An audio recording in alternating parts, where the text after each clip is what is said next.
Welcome to our channel. Today we how to configure NextAuth UI pages for secure sessions step by step clearly. Start by ensuring you have a Next.js application set up.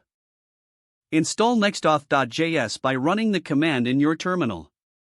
Open your NextAuth configuration file, typically located in the pages/API/auth directory.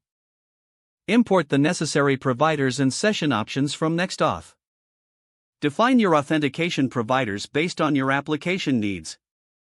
Set up your database adapter if you're using a database for session management. Configure the session options to enhance security. Use JWT for sessions by setting the JWT property in the session configuration. Adjust the session expiry time according to your application's requirements. Make sure to enable session callbacks to add custom logic to your session handling.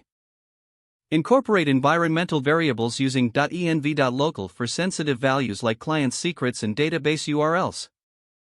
Customize your user interface for authentication pages in the NextAuth options. Modify the pages property in the NextAuth configuration to point to your custom UI components.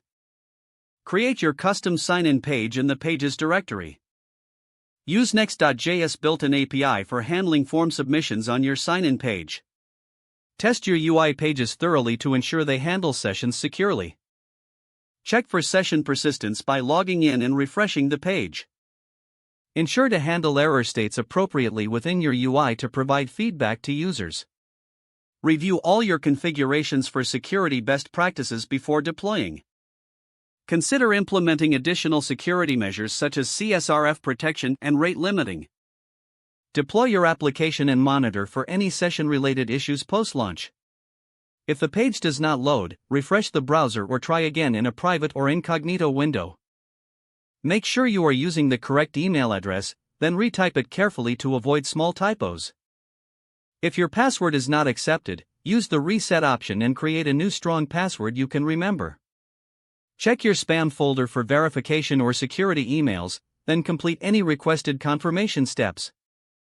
Enable two-factor authentication if available to improve account security and reduce unauthorized access risk. After signing in, review your profile details so your contact information and settings are accurate and current. If you see an error message, note it down and try again after restarting your device and internet connection. Don't forget to like this video and subscribe to our channel for more step-by-step tech guides.